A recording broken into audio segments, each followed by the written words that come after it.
AITA for defending my husband after my ex-husband abandoned our children? I, 38F, have a 9-year-old son, Max, and a 6-year-old daughter, Olivia, with my ex-husband, Dan, 35M. Max is severely acoustic and requires a lot of care. I remarried 3 years ago, and my husband, Luke, is incredible. Dan has the kids for 6 hours every week. This week, it was on Tuesday, and as I was away for a funeral, Dan took the day off work to be with them in the morning and evening. He and his girlfriend, Sophie, picked them up as planned at 11 a.m. My husband took this time to play a round of golf with my brother. They finished the game at 4 p.m., and the golf course is 30 minutes from our house. I got a call at exactly 5 p.m. from Sophie, screaming at me about abandoning my kids. I was confused and eventually realized Luke wasn't home yet, so I told her where the spare key was, and they could wait for Luke to come home inside. Unfortunately, Luke's car stopped working on the motorway, and he was in a complete dead zone with no coverage. He was able to call emergency services, but nothing else would connect. When the police arrived, the first thing he did was ask if someone could contact Dan to tell him what happened. Sophie was already on the phone to the police, reporting me and my husband for child abandonment. They said one of us should have been there and that Dan doesn't feel safe inside our home. So, they left the kids inside our home, and the police needed to go and save our kids and arrest us. The police officer speaking to them told them multiple times to turn around and that they were the ones who had abandoned them.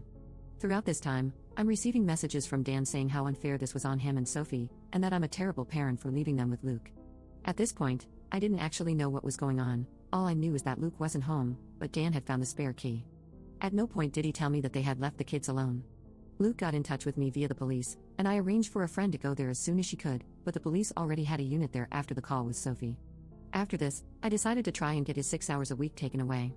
I've given him so much leeway over the years, and this was my limit. Our son is dependent on an adult, and our daughter is 6, and the only thing he would say to defend himself is, well, I kept up my side of the agreement by bringing them back after 6 hours. This has caused a completely baffling situation, to the point where Sophie sent me messages that the police are now investigating. Dan hinted that he is going to try and get the kids taken into child services because of my husband abandoning them. I had multiple people ask me why I'm staying with someone who abandoned my children. His parents have threatened to try and gain custody of the children, saying the children need a stable family unit and calling my husband abusive.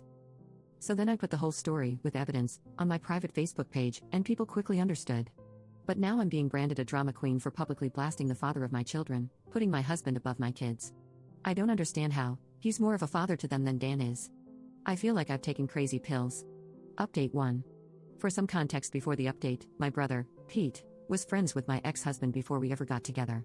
He also never really got involved in our relationship, or separation. He's never really been involved in my life beyond being a good uncle. He's a nice guy, but we have never been that close. He's always been closer to my ex, and now with my husband. When he found out what happened, that completely changed and he put himself right in the middle of it all. My brother was always passive in his friendship with Dan. I always suspected he was scared of him. But not anymore. He called Dan and told him to meet him at Dan's parents, who he knows quite well. Dan was advised that bringing Sophie to this meeting wouldn't end well for him. I don't know exactly what was said, but the result of their conversation is that Dan's parents are going no contact with him. I don't like them, they've never liked me, but I've never doubted they loved my kids, and would protect them with their lives. Pete did tell me that Dan made it clear he wouldn't break up with Sophie under any circumstances, even if it meant he wouldn't be able to see his kids. Pete explained what happened to my ex's in-laws, that the version of events I posted was true, and went through the evidence. Dan argued and complained until his dad told him to leave. I think the fact that my brother, who was known for caring about booze, women, and sports and nothing else, took this so seriously got the grandparents to wake up. I spoke to them, and although their apology was barely worth hearing, we came to an understanding. I'm not going to allow any visits between Dan/Sophie and my children going forward. Our agreement was informal, no court orders or anything. If he wants to see them, he will have to fight for it, which I know he won't. Those 6 hours a week are now going to be with his parents, on the condition that if they allow Dan to be around the kids, even once, they will be cut off from our lives. They were fine with this. Today came, and they picked the kids up and spent the day with them. They called me after 5 hours and asked if they could bring them back an hour later than planned. They were having a lot of fun painting, and the kids wanted to finish what they were doing. No problem, thanks for checking. I cannot stress enough how much I dislike them, but knowing my kids are with people who want to be with them is such a good feeling. Dan didn't even text me to ask if he was going to have his scheduled time today. I spoke to a police officer yesterday about the messages sent to me by Sophie.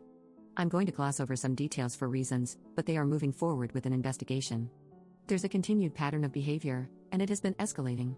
She's made some very specific threats, and over the weekend, she sent me a message that contained information she would only know if she had followed me to where I was at the time. Luke has set up external cameras on our house, including making sure our cars are covered by cameras at all times. Our neighbors know what happened last week, so they're going to keep a lookout for her as well. I feel awful that I let this person be around my kids for almost a year. I let her be around them but didn't know her well enough to spot that she was capable of behavior like this. I spoke to Olivia to ask what she thought of Sophie, and she said she was grumpy and not fun, but nothing to indicate she hurt them or anything. This reaction to the whole situation is just unhinged. Luke has been a star through this. He's made sure the kids know he loves spending time with them. Olivia calls him daddy anyway, but she knew she was abandoned last week and he's shown her that he's here for her. He's always loved Max and been amazing with him, but I know he's found it difficult to connect. He asked for advice, and I told him just to try things he enjoys and see if Max engages. Well, Max spent 5 hours on Sunday with a golf putter in his hand, hitting a ball to the putting machine thing Luke has in the garage, and apparently, he's a natural. So, I'm now reevaluating my life. Living with one golf obsessive was barely manageable, 2 maybe more than I can endure. Update 2. Since my previous posts, everything has mostly been resolved. I didn't go into detail at the time, but a lot of what Sophie was sending me was accusing me of infidelity, and she had told a lot of people that I was someone who slept with other women's men. I thought she was accusing me of cheating on my ex with my now husband, but we will come back to this in a bit. She directed people to message me from public posts on her Facebook, and one person turned up at my door to shout abuse at me. Between this and other stuff she did, I reported her to the police, and they opened a case of harassment. I spoke to an officer who took all the evidence I had, and a week later she was arrested and interviewed. Her phone and computer were seized, and she was released with bail conditions not to contact me directly or indirectly. I was told there was enough evidence to support a prosecution, but at that stage, I just wanted to move on and be done with it. Dragging it through court for God knows how long seemed such a daunting and horrible future, so the police didn't move forward with prosecution and filed it with no further action, meaning the bail conditions would no longer apply the moment it was filed. I was told this would happen after a review from somebody who wasn't the officer dealing with it, which would be between 1 to 7 days, and I would be told when that was completed. This was communicated to her, and being the bright spark that she is, she immediately messaged my brother something along the lines of his sister being a female dog and a waste of police time. The bail conditions were still in place. He reported this to the police, not knowing I wasn't going forward with the whole case. Turns out that where I live, the breach of bail conditions is a crime against the government, not the person they were in place to protect. I have no knowledge of what's going on with that, but I am led to believe she is in a bit of legal trouble. After she was interviewed, I was informed of what was said about all of this to the police, bringing everything full circle to the original incident that led to all this. Turns out Sophie and my ex were in a relationship for almost 2 years while we were still married, with it ending around the time my 6-year-old daughter was born, and then they reconnected in the last year or so. I had no clue this happened. I'm actually weirdly impressed he hid it so well. Sophie was under the impression we split up a year into their relationship, and didn't know we had a son while they were together. When they reconnected, he told her we had 2 kids, which she wasn't happy about but forgave him. The thing is, my ex told her that my daughter is 8, but she's only 6. He was covering up lying to her all those years ago about separating from me. I guess this was easier than telling her that not only were we together for the 2nd year of their relationship, but we had a child in that time frame. I don't know what his long-term plan for this lie was. The day it all exploded, Olivia corrected her about her age, and she realized that I was still having intimacy with Dan while they were together all those years ago. She thinks the moment he told her we had split up, she went from being the side piece to the legitimate partner. I'll go to my grave not understanding that logic. Anyway, she hit the roof and refused to be around his love child anymore, which led to the whole issue at my house in the first post. Luckily, she didn't say any of this in front of Olivia. Dan is still with her. They can have each other. He's made it clear he has no interest in seeing either his legitimate child or his love child, which is fine. His parents have been incredible this entire time, helping with childcare to the point I have been able to pick up more hours at work. We've gotten along much better since they've accepted that maybe all the bad things they heard about me weren't true. Still some bad relations there, but it's a much improved relationship, which is great for the kids because they love spending time with them both.